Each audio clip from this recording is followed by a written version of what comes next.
वह खबर जिसने सब कुछ बदल दिया। कुमार साहिल। शहर में शायद ही कोई ऐसा हो जो उसे न जानता हो। कॉलेज के दिनों में हर कोई उसे सिर्फ साहिल कहकर बुलाता था। वह पढ़ाई में अच्छा था, लोगों की मदद करता था और हमेशा मुस्कुराता रहता था। लेकिन हर इंसान के भीतर कुछ अंधेरे कोने होते हैं। साहिल के भीतर भी थे। उसका सबसे अच्छा दोस्त था मृत्युंजय। दोस्ती ऐसी कि लोग मिसाल देते थे। दोनों ने साथ स्कूल पढ़ा, साथ कॉलेज गए, साथ सपने देखे।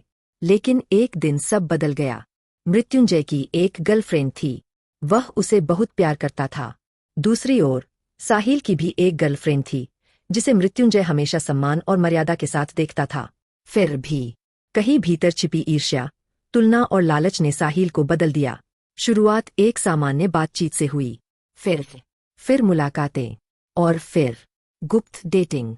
मृत्युंजय की पीठ पीछे हर बार साहिल खुद से कहता, बस आखिरी बार। लेकिन आखिरी बार कभी नहीं आया। सच ज्यादा दिनों तक छिप नहीं सकता। जिस दिन मृत्युंजय को सब पता चला, उसकी दुनिया बिखर गई।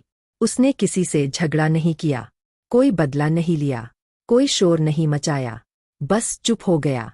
और 3 दिन बाद उसकी मौत की खबर पूरे शहर में फैल गई।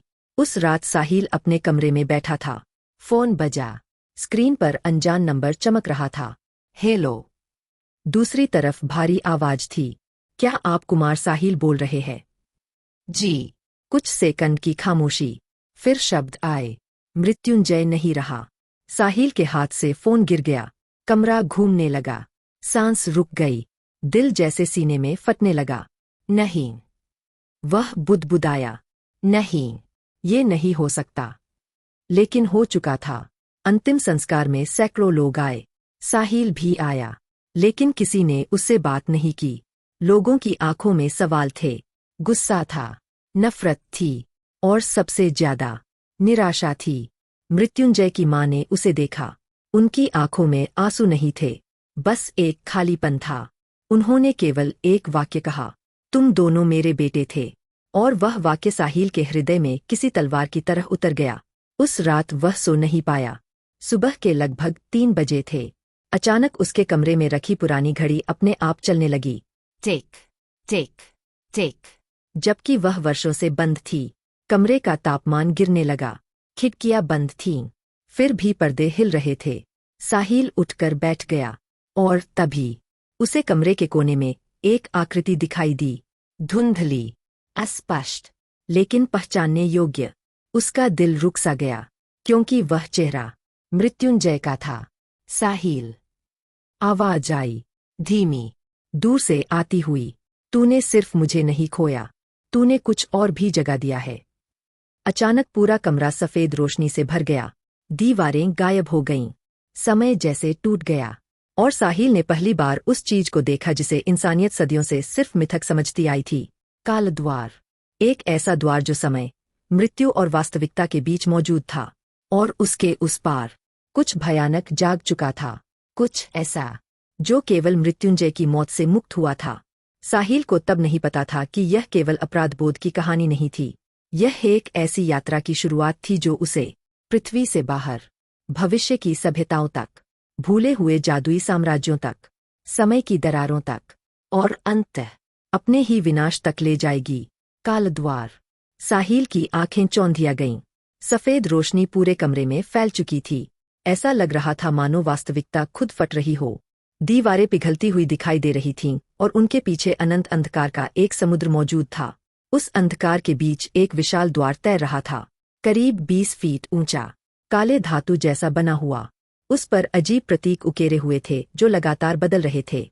साहिल का गला सूख गया। ये क्या है? सामने खड़ी मृत्युंजय जैसी आकृति ने उसकी तरफ देखा, लेकिन उसकी आंखें इंसानों जैसी नहीं थीं। उनमें तारों की पूरी आकाशगंगा घूम रही थी।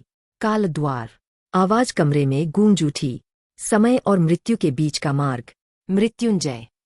साहिल कांपती आवाज में बोला। आकृति कुछ क्षण चुप रही, फिर बोली, अब मैं सिर्फ मृत्युंजय नहीं हूं, तो तुम कौन हो? मैं उसकी प्रतिध्वनि हूं। साहिल कुछ समझ नहीं पाया, लेकिन एक बात स्पष्ट थी। उसके सामने जो खड़ा था, वह उसका दोस्त नहीं था। अचानक द्वार के भीतर से एक भयानक गर्जना सुनाई दी। धरती हिल गई, खिड़कियों के शीशे टूट गए। साहिल घुटनों पर गिर पड़ा।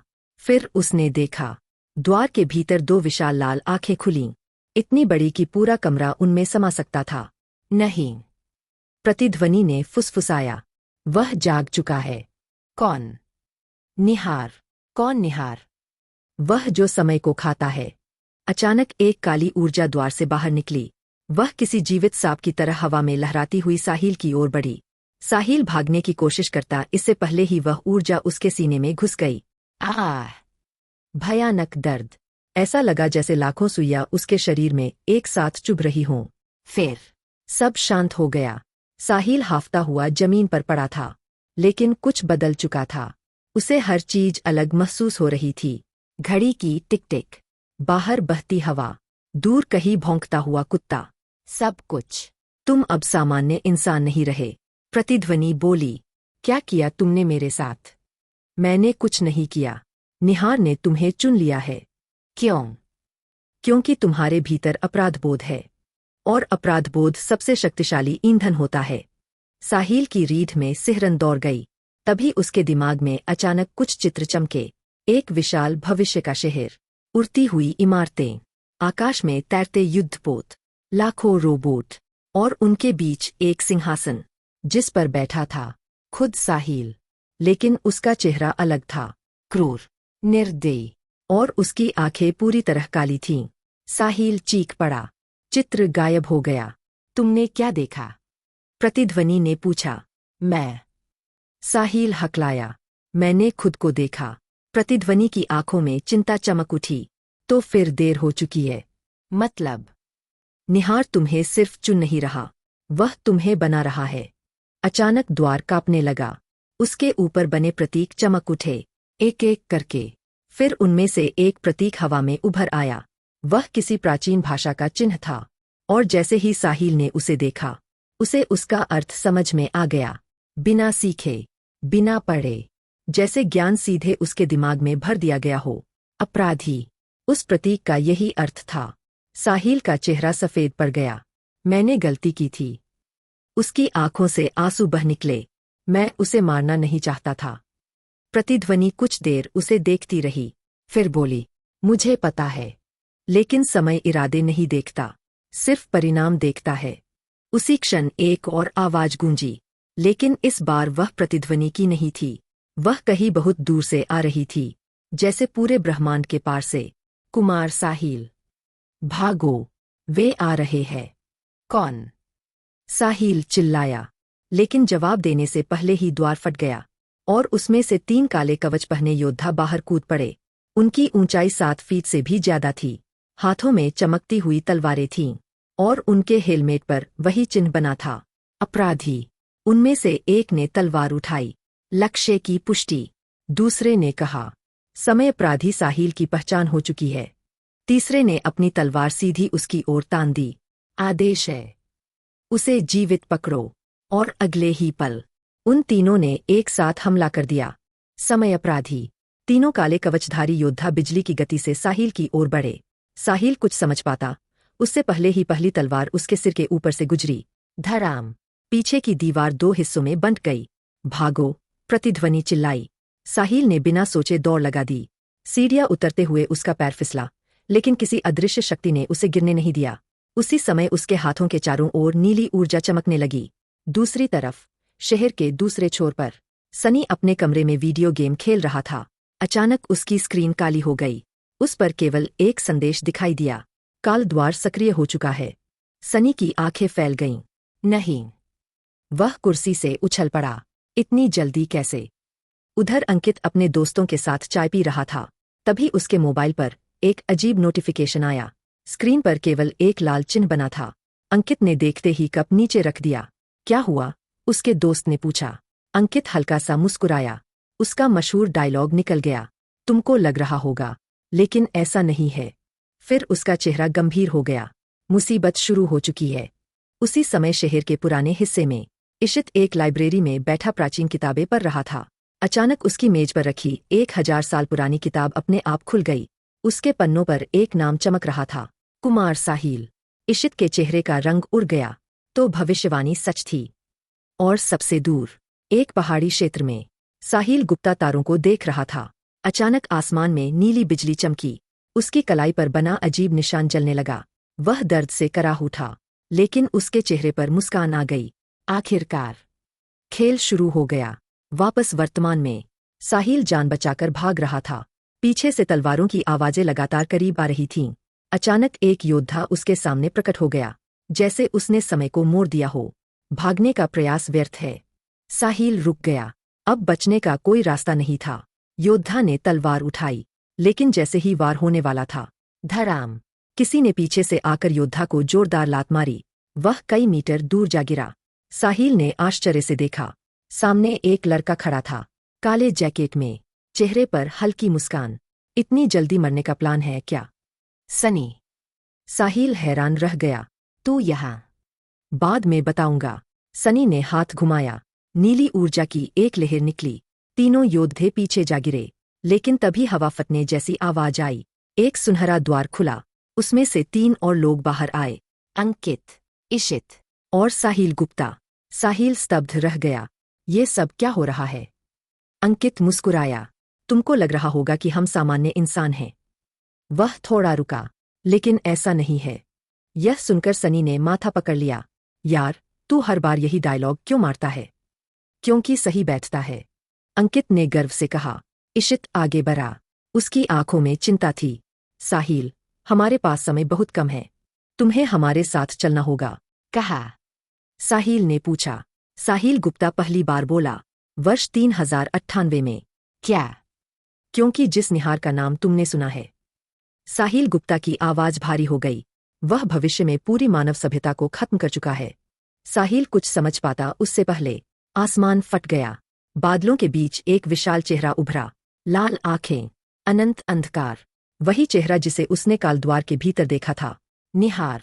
और उसकी आवाज पूरे शहर में गूंज उठी। कुमार साहिल, तुम चाहे जितना भाग लो, अंत में तुम मेरे ही बनोगे। चारों दोस्तों के चेहरे सख्त हो गए, क्योंकि वे एक ऐसा रहस्य जानते थे जो साहिल नहीं जानता था। एक ऐसा रहस्य जो उसकी पूरी दुनिया बदल देने वाला था। भविष्य में निहार का सबसे शक्तिशाली सेनापति कोई और नहीं, बल्कि खुद कुमार साहिल था। अधूरी सच्चाइयाँ। सुनहरे द्वार के भीतर प्रवेश करने से पहले साहिल की नज़र एक बार फिर अपने शहर पर पड़ी। वही सड़कें, वही इमारतें, वही दुनिया। लेकिन अब उसे लग रहा था कि वह कभी वापस नहीं लौट पाएगा। चलो, सनी चिल्लाया। पीछे समयोद्धा फिर से खड़े हो चुके थे। साहिल ने एक गहरी सांस ली और द्वार के भीतर कदम रख दिया। जैसे ही वह भीतर पहुंचा, उसके सामने यादों का एक तूफान खुल गया। स्नेहा, उसकी गर्लफ्रेंड, एक समय उसकी छात्रा रही थी। धीरे धीरे दोनों एक दूसरे के करीब आए थे। स्नेहा उससे सच्चा प्यार करती थी, कम से कम साहिल यही मानता था। लेकिन जब वह अपनी यादों में और पीछे गया, तो एक दूसरा चेहरा उभर आया। आरती, मृत्युंजय की आरती। मृत्युंजय जब आरती की बातें करता था, तो उसकी आंखें चमक उठती थीं। वह घंटों उसके बारे में बात कर सकता था। उसके सपने, उसकी मुस्कान, उसका भविष्य, सब कुछ। सनी ने एक बार मजाक में कहा भी था, भाई, तू आरती से शादी कर लेगा या उसके मंदिर में मूर्ति बनाकर पूजा करेगा? तब सब हंसे थे, लेकिन मृत्युंजय गंभीर हो गया था। अगर उसे मेरी जरूरत होगी, तो मैं कुछ भी करूंगा। उस समय साहिल ने भी हंसकर बात टाल दी थी, लेकिन कहीं न कहीं उसके भीतर एक अजीब भावना जन्म ले चुकी थी।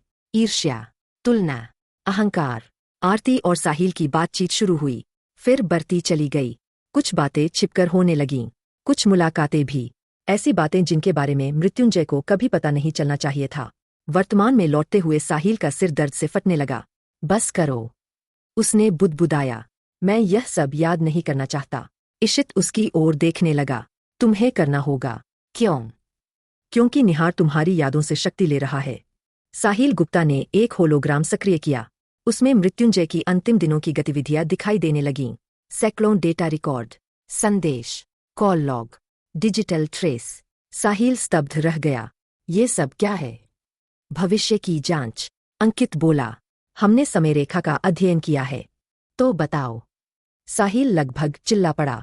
मृत्युंजय ने ऐसा क्यों किया? कमरे में सन्नाटा छा गया। सनी ने नजरें झुका लीं। इशित ने गहरी सांस ली, फिर बोला, हमें नहीं पता। क्या? हमें केवल इतना पता है कि वह बहुत टूट चुका था, लेकिन किसी इंसान के मन में क्या चल रहा था, यह कोई मशीन नहीं बता सकती। कोई एक घटना, एक व्यक्ति या एक गलती पूरी सच्चाई नहीं होती। साहिल के हाथ कांपने लगे, उसकी आंखों में आंसू भर आए। लेकिन मेरी गलती थी। हाँ, इस बार सनी ने सीधे कहा। तुमने विश्वास तोड़ा, तुमने अपने दोस्त को चोट पहुंचाई। यह सच है। लेकिन सनी कुछ क्षण रुका। तुम पूरी कहानी नहीं जानते। उसी समय होलोग्राम में एक नया डेटा खुला, एक फाइल जिसका शीर्षक था प्रोजेक्ट एको 17। इशित का चेहरा पीला पड़ गया। नहीं। क्या हुआ? अंकित ने पूछा। यह असंभव है। साहिल गुप्ता धीरे धीरे स्क्रीन के पास गया। फाइल खुली और उसके भीतर जो नाम लिखा था उसे देखकर सभी के पैरों तले जमीन खिसक गई। यह कैसे हो सकता है? सनी फुसफुसाया। स्क्रीन पर अगली पंक्ति चमकी। मृत्युंजय की मृत्यु इस समय रेखा की शुरुआत नहीं थी, वह प्रयोग का पहला चरण था। और उसी क्षण जहाज के अलार्म बज उठे। लाल रोशनी हर तरफ चमकने लगी। क्या हुआ? साहिल चिल्लाया। जहाज के एआई ने उत्तर दिया, चेतावनी, निहार की सेना ने हमारा स्थान खोज लिया है। युद्ध प्रारंभ होने वाला है। दूर अंतरिक्ष में हजारों काले युद्धपोत दिखाई देने लगे और उनके सबसे आगे एक सिंहासननुमा जहाज था जिस पर बैठा व्यक्ति बिल्कुल साहिल जैसा दिखता था, लेकिन उसकी आंखें पूरी तरह काली थीं। अंधकार का सम्राट। जहाज के विशाल कांच के पार अनंत अंतरिक्ष फैला हुआ था, लेकिन उस सुंदर दृश्य को हजारों काले युद्धपोतों ने ढक लिया था। उनके बीच सबसे आगे एक विशाल जहाज था, इतना बड़ा कि पूरा शहर उसके भीतर समा सकता था। और उसके सिंहासन पर बैठा था साहिल, या कम से कम उसका चेहरा। यह मैं हूं। कुमार साहिल की आवाज कांप गई। सनी, अंकित, इशित और साहिल गुप्ता सभी चुप थे, जैसे वे इस क्षण से हमेशा डरते रहे हों। तुमको लग रहा होगा कि यह कोई भ्रम है, अंकित ने धीरे से कहा, लेकिन ऐसा नहीं है। इस बार किसी ने उसके डायलॉग पर मजाक नहीं किया। स्क्रीन पर जूम किया गया। वह व्यक्ति वास्तव में साहिल जैसा ही दिख रहा था, लेकिन उसकी आंखों में कोई भावना नहीं थी, कोई पछतावा नहीं, कोई प्रेम नहीं, कोई दर्द नहीं, सिर्फ अंधकार। इसे हम सम्राट शून्य कहते हैं। इशित बोला। 300 वर्षों से यह पूरी आकाशगंगा पर राज कर रहा है, लेकिन यह मैं कैसे हो सकता हूं? साहिल गुप्ता आगे आया। क्योंकि भविष्य की एक समय रेखा में तुम निहार के सबसे शक्तिशाली अनुयायी बन गए थे। एकफूत। साहिल चिल्लाया। मैं ऐसा कभी नहीं बन सकता। लेकिन उसी समय उसके दिमाग में एक और दृश्य चमका। खून, आग, टूटते ग्रह, रोते हुए करोड़ों लोग, और उन सबके बीच वह स्वयं एक काले सिंहासन पर बैठा हुआ। साहिल चीखकर घुटनों पर गिर पड़ा। क्या देखा? सनी ने पूछा। मैं। उसकी सांसें तेज चल रही थीं। मैंने सब कुछ जलते हुए देखा। कमरे में सन्नाटा छा गया, क्योंकि यही बात वे सुनने से डर रहे थे। तभी जहाज का एआई फिर बोला, दुश्मन संपर्क स्थापित करना चाहता है। स्क्रीन पर एक चेहरा उभरा। सम्राट शू ने। उसने मुस्कुराकर कहा, नमस्ते कुमार साहिल। पूरा कमरा ठंडा पड़ गया। तुम कौन हो? वर्तमान वाला साहिल गर्जा। सम्राट शू ने हल्का हंसा। मैं वही हूं जो तुम बनने वाले हो। नहीं। हाँ, मैं तुम्हारी हर याद जानता हूं। स्नेहा, आरती, मृत्युंजय। यह नाम सुनते ही साहिल का चेहरा सफेद पड़ गया। सम्राट शून्य की मुस्कान और गहरी हो गई। तुम आज भी उसी रात से भाग रहे हो। चुप रहो। तुम सोचते हो कि समय तुम्हें माफ कर देगा। चुप। तुम सोचते हो कि दोस्ती का विश्वास टूटने के बाद सब पहले जैसा हो सकता है। बस। अचानक साहिल के हाथों से नीली ऊर्जा निकलने लगी। पूरा कमरा कांप उठा। इशित घबरा गया। नहीं। साहिल गुप्ता चिल्लाया, अपनी भावनाओं पर नियंत्रण रखो। लेकिन बहुत देर हो चुकी थी। ऊर्जा विस्फोट हुआ। धड़ाम। जहाज का आधा हिस्सा हिल गया। सभी लोग पीछे जा गिरे, और उसी क्षण अंतरिक्ष के बीच एक नया काल द्वार खुल गया। उस द्वार से एक महिला बाहर निकली। सफेद कवच, नीली आंखें, चांदी जैसे बाल। उसकी उम्र लगभग 25 वर्ष लग रही थी। जैसे ही उसने साहिल को देखा, उसकी आंखों में आंसू आ गए। आखिरकार।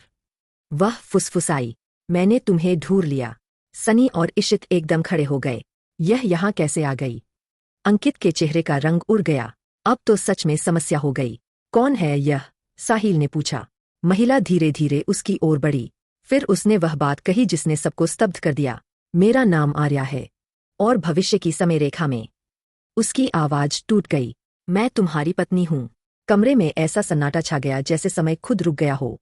लेकिन इससे भी बड़ा झटका अभी बाकी था, क्योंकि जहाज के कंप्यूटर ने उसी समय एक और पहचान दर्ज की। DNA match found. 99.98% genetic similarity. Subject relationship daughter. Sahil ने अविश्वास से स्क्रीन की ओर देखा।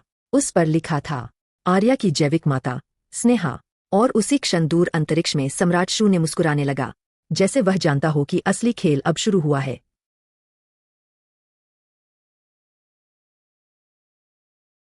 आर्या के आने के बाद जहाज के भीतर अजीब तनाव फैल गया था, लेकिन सबसे ज्यादा बेचैन सनी दिखाई दे रहा था। उसकी आंखें बार बार झुक रही थीं, जैसे कोई पुराना राज उसके भीतर जाग उठा हो। कुमार साहिल ने पहली बार ध्यान से उसे देखा। क्या बात है? सनी ने जवाब नहीं दिया, लेकिन तभी जहाज के मुख्य कंप्यूटर ने एक और फाइल सक्रिय कर दी। फाइल पर लिखा था मृत्युंजय केस, गोपनीय अभिलेख। इसे बंद करो, सनी अचानक चिल्लाया। सभी उसकी तरफ देखने लगे। क्यों? इशित ने पूछा। सनी के चेहरे पर पसीना आ गया। अंकित धीरे धीरे बोला, तुमको लग रहा होगा कि सच्चाई सिर्फ साहिल से जुड़ी है। वह रुका, लेकिन ऐसा नहीं है। स्क्रीन पर पुराने रिकॉर्ड खुलने लगे। उनमें सनी और उसकी गर्लफ्रेंड सुधो की तस्वीरें थीं। सनी उसे प्यार से सुमो बुलाता था। दोनों कई वर्षों से साथ थे, लेकिन असली झटका उसके बाद आया। कुछ कानूनी दस्तावेज सामने आए। वित्तीय record, company share, trust paper, संपत्ति हस्तांतरण। साहिल की आंखें फैल गईं। यह क्या है?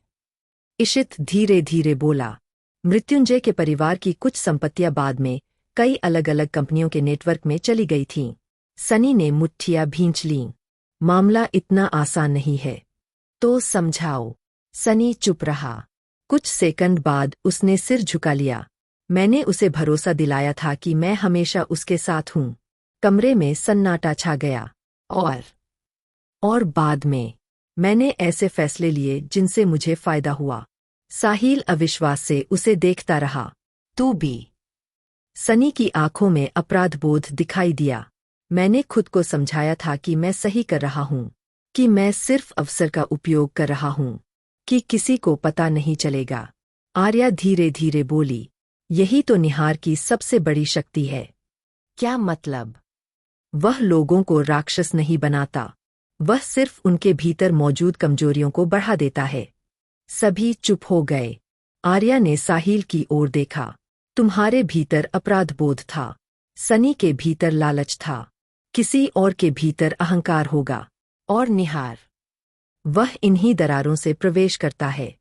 उसी समय जहाज के बाहर अंतरिक्ष कांपने लगा। सम्राट शून्य का जहाज आगे बढ़ रहा था, लेकिन इस बार वह अकेला नहीं था। उसके पीछे लाखों युद्धपोत नहीं, बल्कि लाखों परछाइयां दिखाई दे रही थीं। हर परछाई किसी इंसान जैसी लगती थी, और उनमें से एक चेहरा देखकर साहिल का दिल रुक गया। वह चेहरा मृत्युंजय का था। नहीं, साहिल फुसफुसाया। आर्या की आंखें गंभीर हो गईं। यही वह सच्चाई है जिससे हम भाग रहे थे। क्या? मृत्युंजय की कहानी अभी खत्म नहीं हुई है। दूर अंतरिक्ष में सम्राट शू ने मुस्कुराया। फिर उसकी आवाज पूरे ब्रह्मांड में गूंज उठी। कुमार साहिल, तुम सोचते हो कि तुम्हारा सबसे अच्छा दोस्त मर चुका है, लेकिन असली खेल तो तब शुरू हुआ था जब उसने मृत्यु को पार कर लिया। और अगले ही क्षण मृत्युंजय जैसी दिखने वाली वह परछाई धीरे धीरे अपनी आंखें खोलने लगी। मृत्यु के पार अंतरिक्ष के अंधकार में तैरती वह परछाई धीरे धीरे स्पष्ट होने लगी। जहाज के विशाल स्क्रीन पर उसका चेहरा उभर आया। सभी की सांसें थम गईं। वह चेहरा मृत्युंजय का था। वही आंखें, वही मुस्कान, वही चेहरा, लेकिन कुछ अलग था, बहुत अलग। उसकी आंखों के भीतर नीली और काली रोशनी एक साथ घूम रही थी, जैसे दो अलग अलग शक्तियां उसके भीतर लड़ रही हों। यह असंभव है, साहिल बुदबुदाया। सनी के हाथ कांपने लगे। इशित की आवाज धीमी हो गई।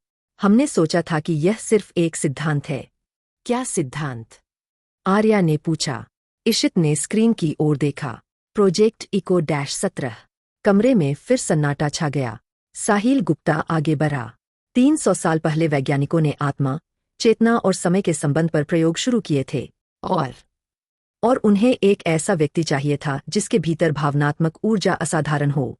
मृत्युंजय, आर्या ने धीरे से कहा। हाँ। इशित ने सिर हिलाया। उसका प्रेम, उसका समर्पण, उसका दर्द, सब कुछ सामान्य इंसानों से कहीं ज्यादा शक्तिशाली था। तो उन्होंने उसके साथ क्या किया? साहिल की आवाज टूट गई। इशित ने आंखें बंद कर लीं। हमें पूरा सच नहीं पता, लेकिन इतना पता है कि उसकी मृत्यु के बाद उसकी चेतना पूरी तरह समाप्त नहीं हुई, बल्कि समय के एक हिस्से में फंस गई।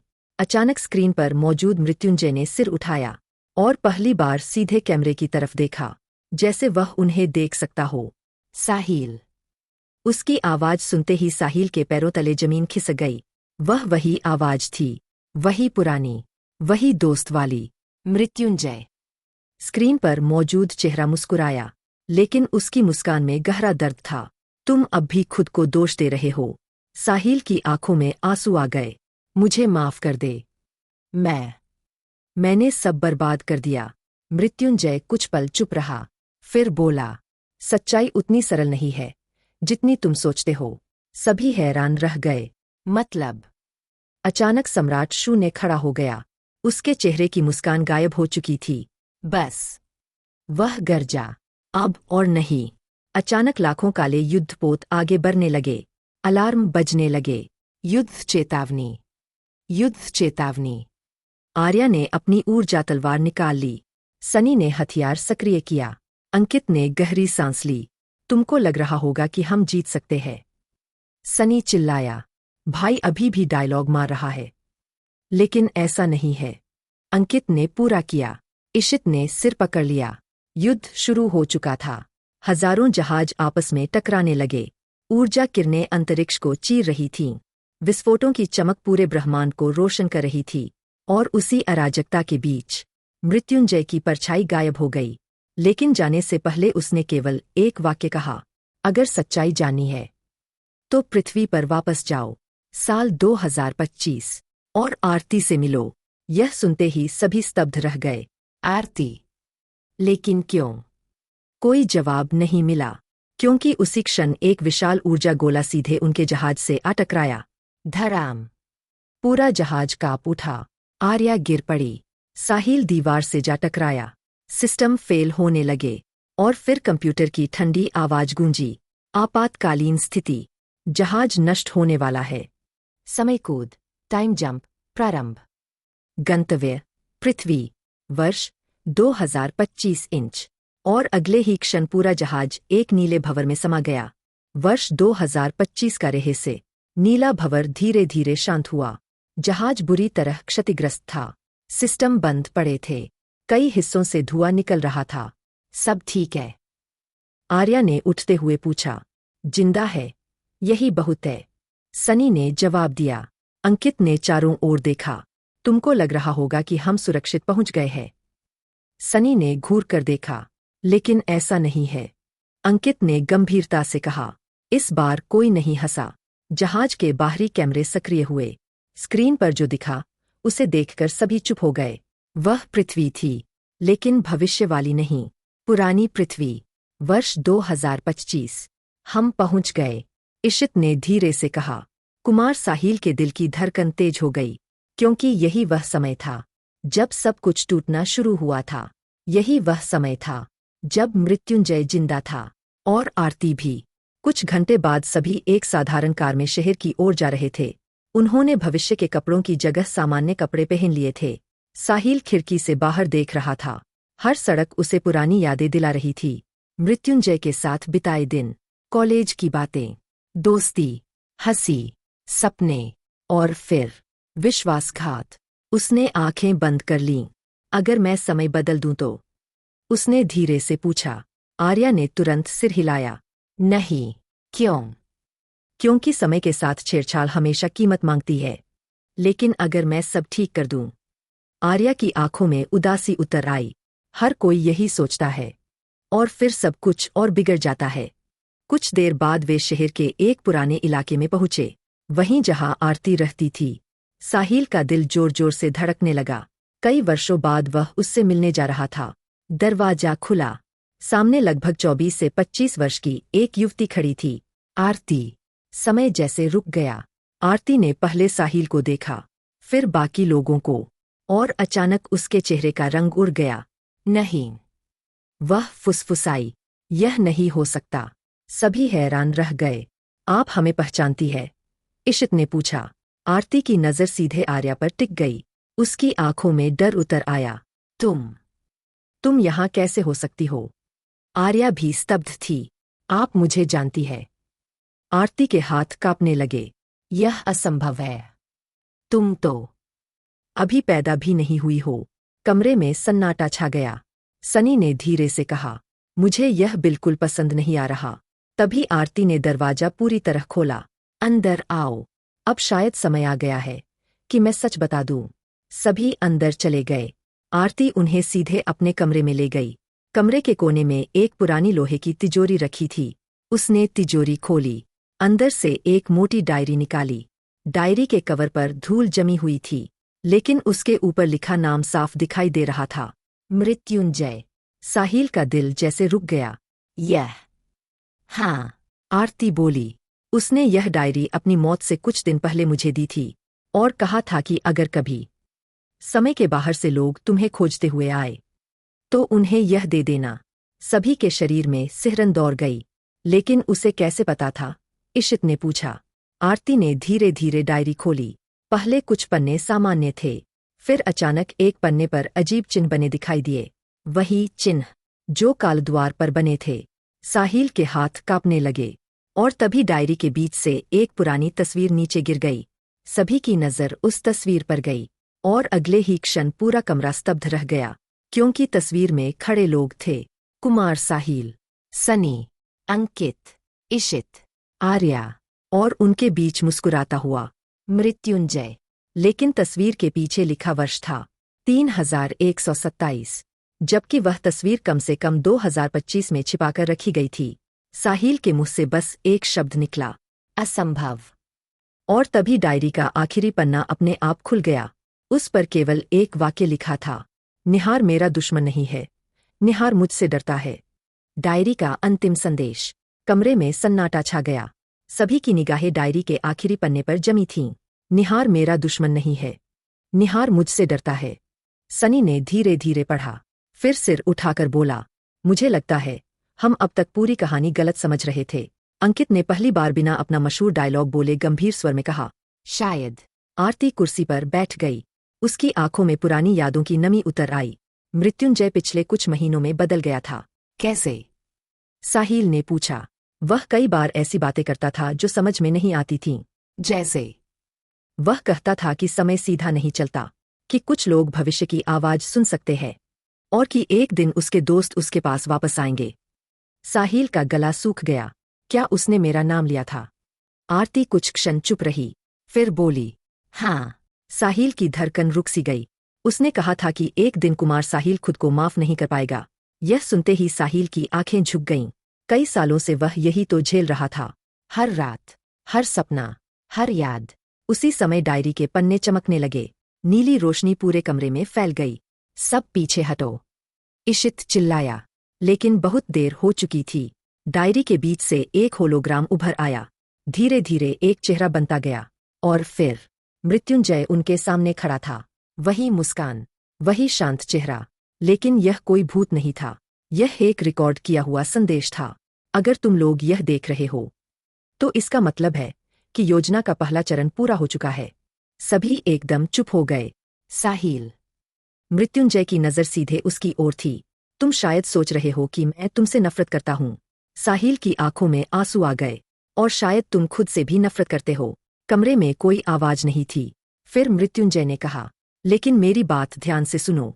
निहार असली समस्या नहीं है। निहार सिर्फ एक दरवाजा है। उसके पीछे कुछ और है। सभी के चेहरे बदल गए। क्या? आर्या फुसफुसाई। मृत्युंजय ने उत्तर दिया, शून्य। कमरे का तापमान अचानक गिर गया। यह वही नाम था जिसे भविष्य की सभ्यताएं सुनकर कांप जाती थीं। यहां तक कि सम्राट शून्य भी। अगर शून्य जाग गया, तो समय की हर रेखा नष्ट हो जाएगी। भूतकाल, वर्तमान, भविष्य, सब कुछ। अचानक होलोग्राम में रुकावट आने लगी, जैसे कोई बाहरी शक्ति संदेश को रोक रही हो। स्क्रीन पर काले धब्बे उभरने लगे। मृत्युंजय की आवाज टूटने लगी। साहिल, एक बात और। जिस रात तुमने सोचा कि सब खत्म हो गया, वह पूरी सच्चाई नहीं थी। साहिल का दिल तेजी से धड़कने लगा। कौन सी सच्चाई? होलोग्राम कांपने लगा। फिर मृत्युंजय ने आखिरी शब्द कहे, स्नेहा को बचाओ। पूरा कमरा जम गया। स्नेहा! साहिल लगभग चिल्ला पड़ा, लेकिन वह तो। होलोग्राम गायब हो गया। उसी क्षण पूरी इमारत हिल उठी। धड़ाम! खिड़कियों के शीशे टूट गए। अलार्म बजने लगे। आर्या खिड़की की ओर भागी, और जो उसने देखा उससे उसके चेहरे का रंग उड़ गया। आसमान के बीच एक विशाल काला दरारनुमा छेद खुल चुका था। उस दरार के भीतर हजारों लाल आंखें चमक रही थीं, और उनके बीच एक आकृति खड़ी थी। सम्राट शून्य। लेकिन इस बार वह अकेला नहीं था। उसके बगल में एक महिला खड़ी थी। लंबे बाल, सफेद पोशाक। साहिल ने उसे देखते ही सांस रोक ली। नहीं! उसकी आवाज कांप गई। यह नहीं हो सकता, क्योंकि वह महिला कोई और नहीं, स्नेहा थी। लेकिन उसकी आंखें पूरी तरह काली थीं, और उसके चेहरे पर एक ऐसी मुस्कान थी जिसे देखकर साहिल के भीतर डर पैदा हो गया। दूर आसमान से उसकी आवाज गूंजी। बहुत देर कर दी, साहिल। स्नेहा का अंधकार। बहुत देर कर दी, साहिल। आसमान में गूंजती हुई वह आवाज किसी हथौड़े की तरह साहिल के दिल पर पड़ी। वह खिड़की के पास आकर खड़ा हो गया। उसकी आंखें उसी चेहरे पर टिकी थीं। स्नेहा! वही स्नेहा जिसे वह कभी अपनी जिंदगी का सबसे सुंदर हिस्सा समझता था। वही स्नेहा जिसके साथ उसने भविष्य के सपने देखे थे। वही स्नेहा जिसे उसने वर्षों से खोया हुआ मान लिया था। लेकिन यह स्नेहा अलग थी, बहुत अलग। उसकी आंखों में वह अपनापन नहीं था जिसे देखकर साहिल मुस्कुराया करता था। उनमें केवल अंधकार था, गहरा, अनंत, भयावह। यह सच नहीं हो सकता, साहिल बुदबुदाया। आर्या ने उसका कंधा पकड़ लिया। खुद को संभालो, वह स्नेहा है। हाँ, तो फिर वह सम्राट शून्य के साथ क्यों खड़ी है? इस सवाल का जवाब किसी के पास नहीं था। अचानक आसमान में खड़ा सम्राट शून्य मुस्कुराया। फिर उसने अपना हाथ उठाया। पूरे शहर में अजीब कंपन फैल गया। लोगों की चीखें सुनाई देने लगीं। गाड़ियां रुक गईं। मोबाइल बंद हो गए। बिजली गायब हो गई। जैसे वास्तविकता स्वयं टूटने लगी हो। हमें यहां से निकलना होगा, इशित बोला। नहीं, साहिल ने कहा। सभी उसकी ओर देखने लगे। मैं भागते भागते थक गया हूं, साहिल। नहीं, इशित, उसने पहली बार दृढ़ स्वर में कहा। हर बार जब सच्चाई सामने आती है, मैं उससे भागने की कोशिश करता हूं, लेकिन अब नहीं। वह खिड़की की ओर बढ़ा। अगर वह सच में स्नेहा है, तो मैं उससे बात करूंगा। और अगर वह दुश्मन है? सनी ने पूछा। साहिल कुछ क्षण चुप रहा। तो मैं उसका सामना करूंगा। बाहर आसमान में बिजली चमक रही थी। काले बादल शहर के ऊपर घूम रहे थे। ऐसा लग रहा था जैसे कोई प्राचीन देवता जाग चुका हो। सम्राट शून्य ने नीचे देखा। आ जाओ, कुमार साहिल। मैं भी देखना चाहता हूं कि तुम्हारे भीतर कितना साहस बचा है। अगले ही क्षण एक काला ऊर्जा स्तंभ धरती तक उतर आया। साहिल उसके भीतर प्रवेश कर गया। पागल हो गया है क्या? सनी चिल्लाया। लेकिन तब तक देर हो चुकी थी। कुछ सेकंड बाद साहिल खुद को आसमान में तैरते हुए एक विशाल पत्थर के मंच पर खड़ा पाया। उसके सामने सम्राट शून्य था, और उसके बगल में स्नेहा। कई क्षण तक कोई कुछ नहीं बोला। फिर स्नेहा आगे बढ़ी। कैसे हो? उसने पूछा। आवाज वही थी। साहिल की आंखें भर आईं। तुम जिंदा हो। स्नेहा हल्का सा मुस्कुराई। तुम्हें क्या लगा था? मुझे लगा था मैं तुम्हें हमेशा के लिए खो चुका हूं। स्नेहा की मुस्कान धीरे धीरे गायब हो गई। और मृत्युंजय? उसने पूछा। साहिल चुप हो गया। उसे खोकर कैसा लगा था? यह सवाल किसी तलवार से कम नहीं था। साहिल ने नजरें झुका लीं। मैं हर दिन उसके बारे में सोचता हूं, लेकिन सोचने से क्या बदल गया? साहिल के पास कोई जवाब नहीं था। सम्राट शून्य ध्यान से यह सब देख रहा था, जैसे उसे इस बातचीत में बहुत दिलचस्पी हो। अचानक स्नेहा की आंखों में आंसू आ गए। तुम जानते हो सबसे दुखद बात क्या है? क्या? तुम बुरे इंसान नहीं थे। साहिल ने सिर उठाया। लेकिन कभी कभी एक अच्छी आत्मा भी गलत फैसले ले लेती है। हवा में अजीब खामोशी फैल गई। नीचे शहर कांप रहा था। ऊपर समय की दरारें खुल रही थीं। लेकिन उस क्षण सब कुछ जैसे गायब हो गया। सिर्फ दो लोग थे। एक जिसने गलती की थी, और एक जो उस गलती के परिणामों को देख रही थी। क्या तुम मुझसे नफरत करती हो? साहिल ने पूछा। स्नेहा कुछ देर तक उसे देखती रही, फिर बोली, काश मैं कर पाती। यह सुनकर साहिल की आंखें भर आईं। सम्राट शू ने अचानक हंस पड़ा। कितनी दिलचस्प बात है। क्या? साहिल ने घूरते हुए पूछा। तुम सब अभी भी प्रेम, दोस्ती और पछतावे की बात कर रहे हो, जबकि ब्रह्मांड नष्ट होने वाला है। अचानक उसके पीछे अंतरिक्ष खुल गया। एक विशाल दरार दिखाई दी। उसके भीतर कुछ हिल रहा था, कुछ इतना बड़ा कि उसकी पूरी आकृति दिखाई ही नहीं दे रही थी। सिर्फ उसकी एक आंख दिखाई दी, और वह आंख किसी ग्रह से भी बड़ी थी। आर्या, इशित, अंकित और सनी नीचे से यह दृश्य देख रहे थे। आर्या का चेहरा सफेद पड़ गया। हे भगवान! इशित की आवाज कांप गई। शून्य। हाँ, वही शून्य, जिसका नाम सुनकर भविष्य की सभ्यताएं डरती थीं, जिससे निहार भी डरता था, और अब वह जाग रहा था। सम्राट शून्य ने मुस्कुराकर कहा, तुम सबने मुझे खलनायक समझा, लेकिन मैं तुम्हें बचाने की कोशिश कर रहा था। सभी स्तब्ध रह गए। क्या? हाँ। उसने स्नेहा की ओर देखा। सच्चाई बताओ। स्नेहा ने गहरी सांस ली। निहार कोई राक्षस नहीं था, वह एक प्रहरी था। और शून्य, वह वास्तविक विनाश है। साहिल के पैरों तले जमीन खिसक गई। वर्षों से जिसे वह सबसे बड़ा दुश्मन समझता रहा, शायद वह दुश्मन था ही नहीं। अचानक समय की दरार से एक भयानक गर्जना सुनाई दी। पूरा आकाश फट गया। धरती कांपने लगी। समुद्र उफनने लगे। हजारों इमारतों में दरारें पड़ गईं। लोग घबराकर भागने लगे। दुनिया का अंत शुरू हो चुका था। और उसी क्षण मृत्युंजय की डायरी से निकला नीला प्रकाश आसमान तक पहुंच गया। उस प्रकाश के भीतर एक आकृति बनने लगी। सभी की सांसें थम गईं। धीरे धीरे वह आकृति स्पष्ट हुई। मृत्युंजय। लेकिन इस बार वह कोई रिकॉर्डिंग नहीं था। वह सचमुच मौजूद था। उसके चारों ओर नीली ऊर्जा घूम रही थी। उसकी आंखों में अजीब शांति थी। साहिल उसे देखकर स्तब्ध रह गया। मृत्युंजय। मृत्युंजय मुस्कुराया। वही पुरानी मुस्कान, वही दोस्त वाली मुस्कान।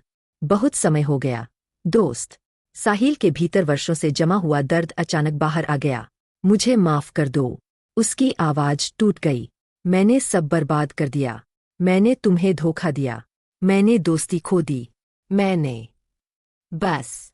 मृत्युंजय ने हाथ उठा दिया। हवा शांत हो गई। तुम्हें पता है, इतने वर्षों में मैंने क्या सीखा? साहिल चुप रहा। कि इंसान अपनी गलतियों से भाग सकता है, लेकिन उनसे बच नहीं सकता। और यह भी कि अपराधबोध एक जेल है। मृत्युंजय धीरे धीरे उसके पास आया। तुमने गलतियां की, बहुत बड़ी गलतियां, लेकिन तुमने खुद को जो सजा दी है, वह किसी भी अदालत से बड़ी है। साहिल रो पड़ा। पहली बार। सचमुच रो पड़ा। वर्षों का दर्द, वर्षों का पछतावा, वर्षों का अकेलापन, सब बाहर आने लगा। नीचे खड़े सनी ने नजरें झुका लीं, क्योंकि उसे भी अपने फैसले याद आने लगे थे।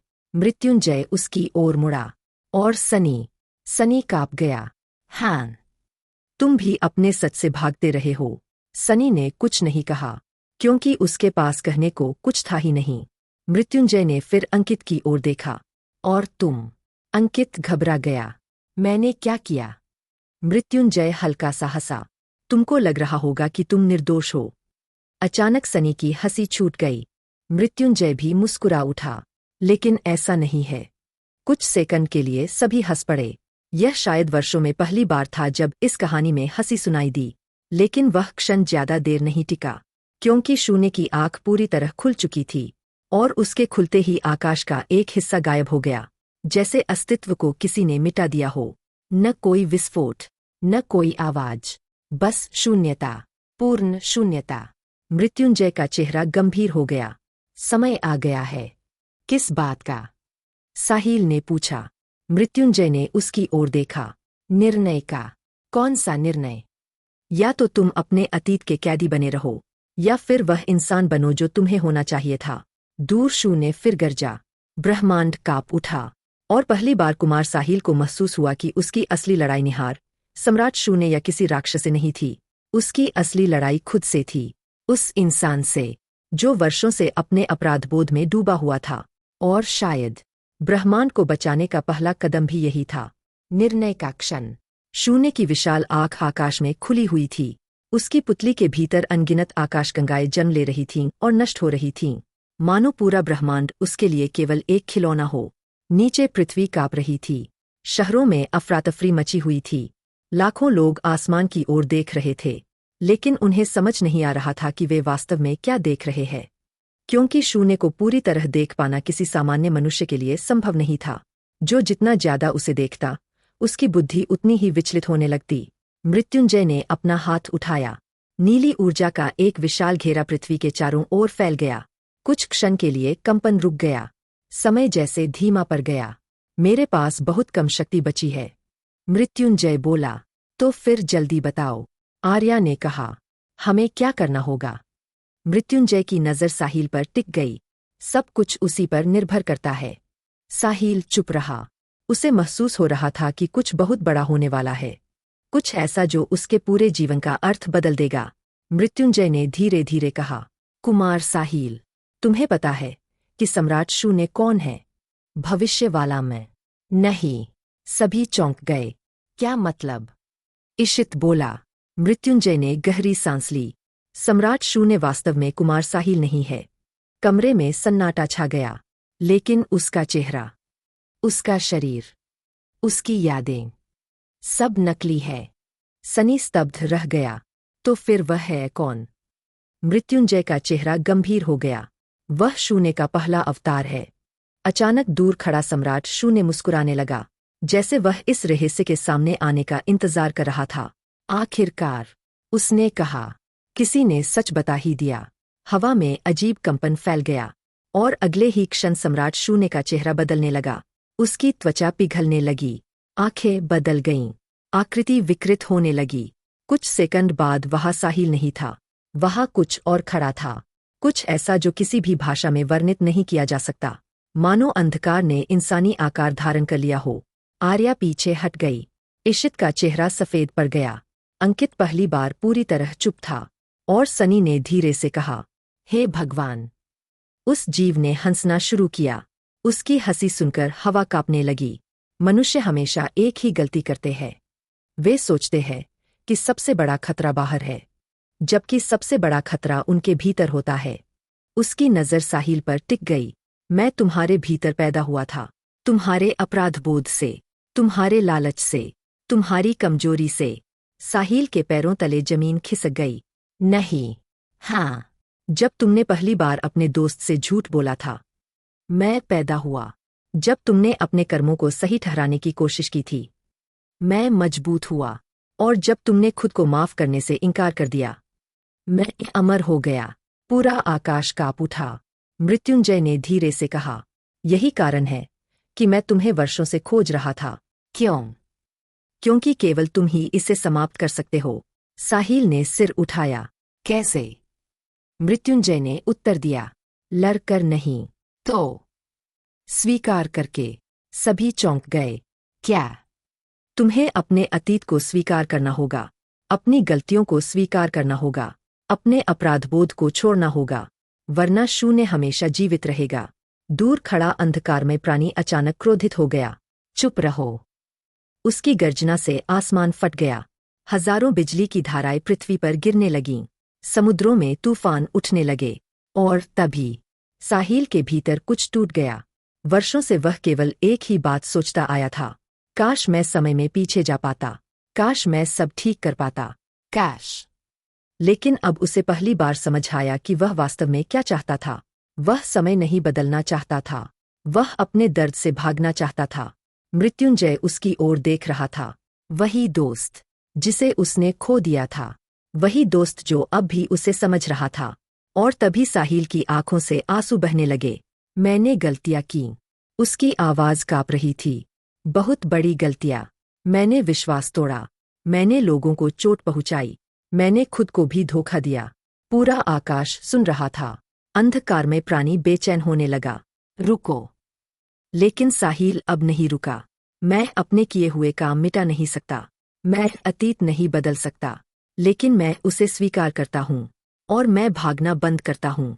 जैसे ही ये शब्द उसके मुंह से निकले, उसके भीतर से एक तेज नीली रोशनी निकलने लगी। आकाश कांप उठा। शून्य पहली बार पीछे हट गया, क्योंकि वह समझ चुका था जिस इंसान के दर्द से वह पैदा हुआ था, वह इंसान अब बदल रहा था, और यही उसकी सबसे बड़ी कमजोरी थी, अपराध बोध का साम्राज्य। नीली रोशनी साहिल के शरीर से निकलकर पूरे आकाश में फैलने लगी। शून्य पीछे हट गया। पहली बार वह शक्ति जो समय, वास्तविकता और ब्रह्मांड को निगल सकती थी, भयभीत दिखाई दी। नहीं। उसकी आवाज गूंजी, तुम ऐसा नहीं कर सकते। साहिल ने उसकी ओर देखा। क्यों? क्योंकि मैं तुम हूं। नहीं, साहिल ने शांत स्वर में कहा, तुम मेरी गलती हो। तुम मेरा भविष्य नहीं हो। तुम मेरा डर हो। पूरा आकाश कांप उठा। मृत्युंजय मुस्कुराया। सनी ने धीरे से कहा, लगता है पहली बार इसने सही बात बोली है।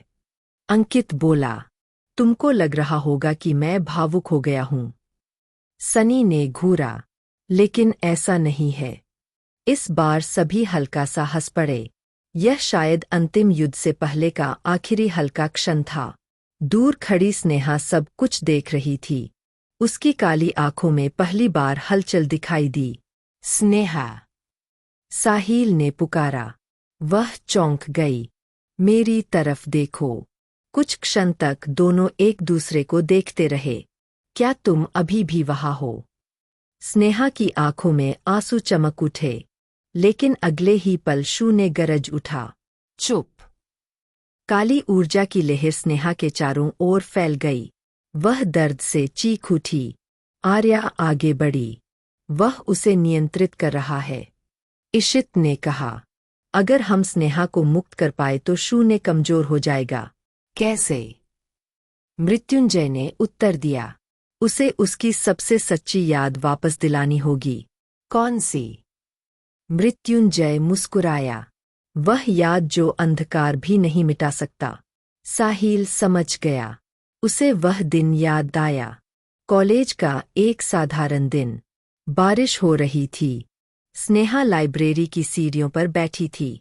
उसके हाथ में एक पुरानी केमिस्ट्री की किताब थी, और वह लगातार एक सवाल हल करने की कोशिश कर रही थी। तब साहिल ने उसकी मदद की थी। वह उनकी पहली लंबी बातचीत थी।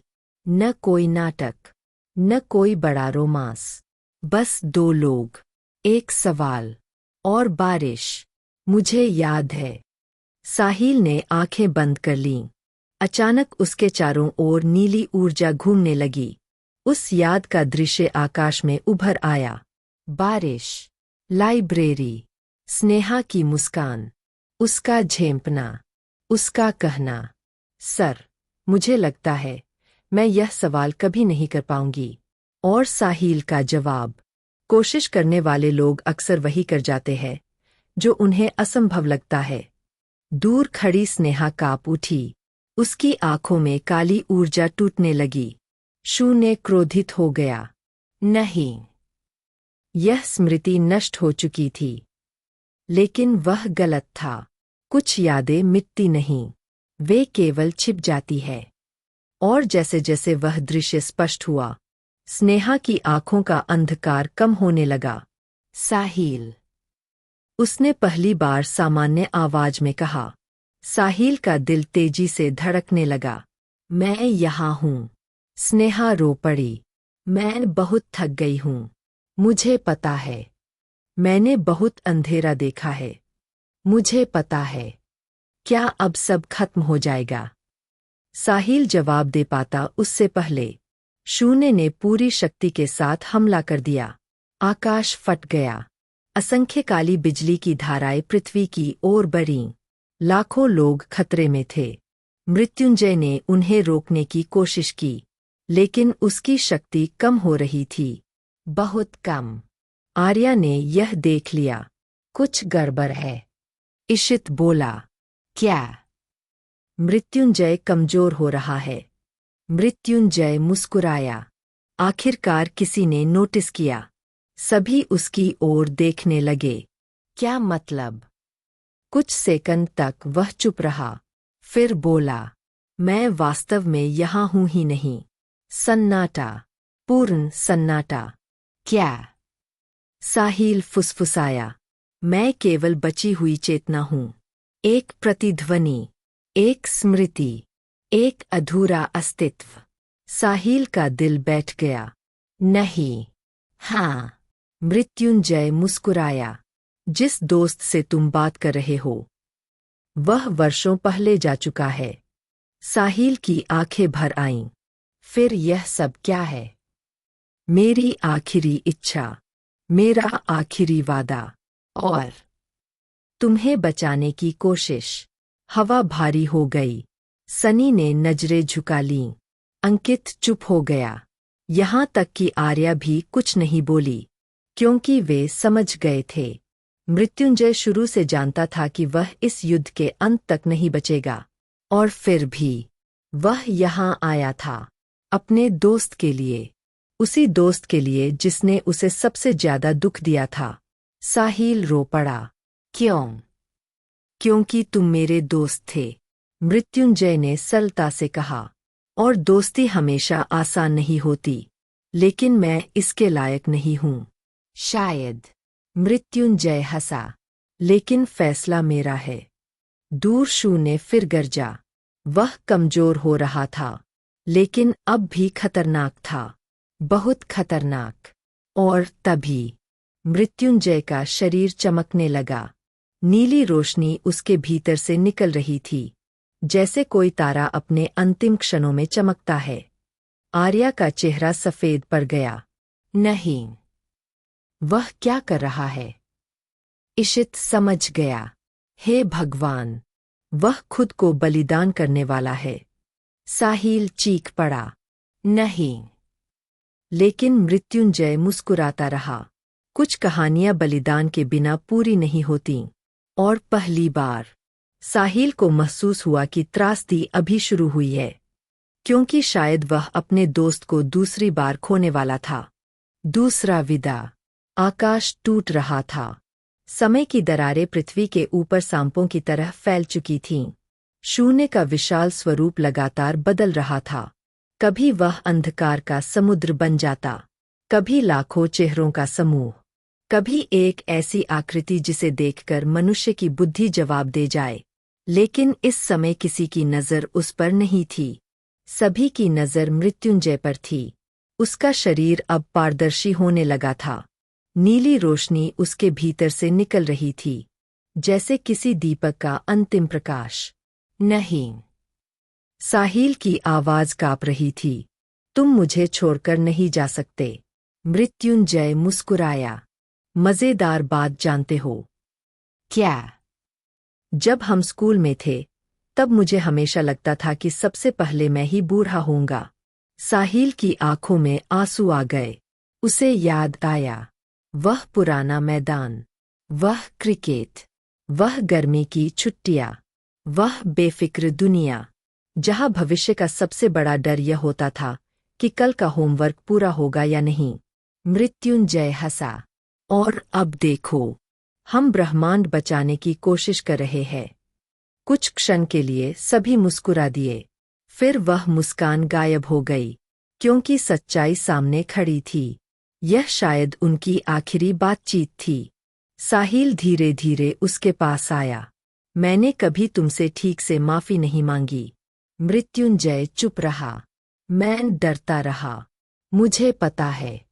मैं शर्मिंदा था। मुझे पता है। मैं खुद को देख नहीं पाता था। मुझे पता है। आंसू साहिल के चेहरे पर बह रहे थे। तुम्हें सब कैसे पता था? मृत्युंजय ने हल्की मुस्कान के साथ कहा, क्योंकि मैं भी इंसान था। यह सुनकर साहिल का सिर झुक गया। वर्षों से वह अपने अपराधबोध को एक दानव समझता रहा था, लेकिन पहली बार उसे समझ आया, गलती करने वाले लोग दानव नहीं होते, वे सिर्फ इंसान होते हैं। अधूरे, कमजोर, टूटे हुए, और शायद सुधार की कोशिश करते हुए। दूर शून्य गरजा। बस। यह कमजोरी है। यह भावुकता है। यही कारण है कि मनुष्य हमेशा हारते हैं। मृत्युंजय ने उसकी ओर देखा। नहीं, यही कारण है कि मनुष्य हमेशा वापस खड़े हो जाते हैं। शून्य का चेहरा विकृत हो गया। वह क्रोधित था, बहुत क्रोधित। और तभी उसने हमला कर दिया। पूरे आकाश से अंधकार की लाखों धाराएं नीचे उतरीं, मानो स्वयं रात पृथ्वी को निगलने आ रही हो। आर्या ने तलवार उठा ली। इशित ने ऊर्जा ढाल सक्रिय की। सनी और अंकित भी युद्ध के लिए तैयार हो गए। लेकिन वे जानते थे, यह लड़ाई जीतना असंभव है, कम से कम सामान्य तरीकों से। और तभी मृत्युंजय आगे बढ़ा। रुको! सभी रुक गए। उसने साहिल की ओर देखा। तुम्हें याद है हमारी पहली मुलाकात? साहिल ने सिर हिलाया। तुम नए स्कूल में आए थे और किसी ने तुम्हें अपनी टीम में नहीं लिया था। हाँ, तो मैं तुम्हारे पास आया था और कहा था। दोनों एक साथ बोले, अगर कोई नहीं चुनेगा तो हम अपनी टीम बना लेंगे। कुछ सेकंड तक दोनों एक दूसरे को देखते रहे। फिर मृत्युंजय मुस्कुराया। आज भी वही करना है। मतलब, अकेले नहीं लड़ना। तभी उसने अपना हाथ आगे बढ़ाया। नीली ऊर्जा उसके हाथ से निकलकर साहिल के सीने में समा गई। अचानक साहिल के दिमाग में अनगिनत यादें दौड़ गईं। स्कूल, कॉलेज, दोस्ती, झगड़े, सपने, गलतियां, माफी, दर्द, प्रेम, सब कुछ। लेकिन अब वे केवल यादें नहीं थीं, वे शक्ति बन चुकी थीं। जीवन की शक्ति, मानवता की शक्ति। और पहली बार साहिल को समझ आया, शून्य क्यों डरता था। क्योंकि शून्य का अस्तित्व खालीपन पर आधारित था और मनुष्य का अस्तित्व संबंधों पर, दोस्ती पर, प्रेम पर, आशा पर। इन्हीं चीजों को शून्य कभी समझ नहीं पाया और इसी वजह से वह कभी पूर्ण नहीं हो सकता था। अचानक स्नेहा आगे बढ़ी। उसकी आंखों का अंधकार लगभग समाप्त हो चुका था। साहिल, हाँ, अगर यह खत्म हो गया तो? उसकी आंखों में आंसू आ गए। क्या किसी दूसरी दुनिया में हम सामान्य जीवन जी सकते थे? साहिल कुछ क्षण चुप रहा, फिर मुस्कुराया। शायद किसी दुनिया में हम सिर्फ दो सामान्य लोग होते। कोई समय यात्रा नहीं, कोई ब्रह्मांडीय युद्ध नहीं, कोई शून्य नहीं, बस तुम और मैं।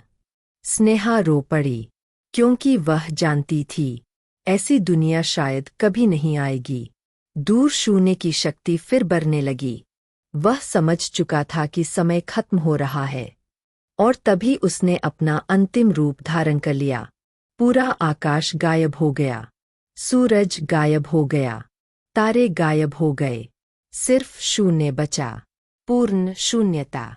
और उसके बीच एक आवाज गूंजी, अगर मैं नष्ट हुआ तो यह ब्रह्मांड भी नष्ट होगा। सभी चौंक गए। क्या? इशित ने डेटा स्कैन करना शुरू किया। कुछ सेकंड बाद उसका चेहरा सफेद पड़ गया। हे भगवान, वह सच कह रहा है। मतलब, शून्य अब वास्तविकता के ताने बाने से जुड़ चुका है। अगर हम उसे मारते हैं तो पूरा ब्रह्मांड भी खत्म हो सकता है। सन्नाटा, पूर्ण सन्नाटा। अब कोई आसान रास्ता नहीं था। या तो शून्य जीवित रहे या पूरा अस्तित्व जोखिम में पड़ जाए। और तभी मृत्युंजय मुस्कुराया। वह मुस्कान देखकर साहिल का दिल डूब गया, क्योंकि उसने वह मुस्कान पहले भी देखी थी। जब भी मृत्युंजय कोई बड़ा निर्णय लेता था, जब भी वह किसी की खातिर खुद को पीछे रख देता था। नहीं, साहिल फुसफुसाया, तुम फिर वही करने वाले हो। मृत्युंजय कुछ नहीं बोला, लेकिन उसकी आंखें सब बता रही थीं। और उसी क्षण साहिल समझ गया, उसका दोस्त एक बार फिर खुद को बलिदान करने वाला है। और इस बार शायद हमेशा के लिए।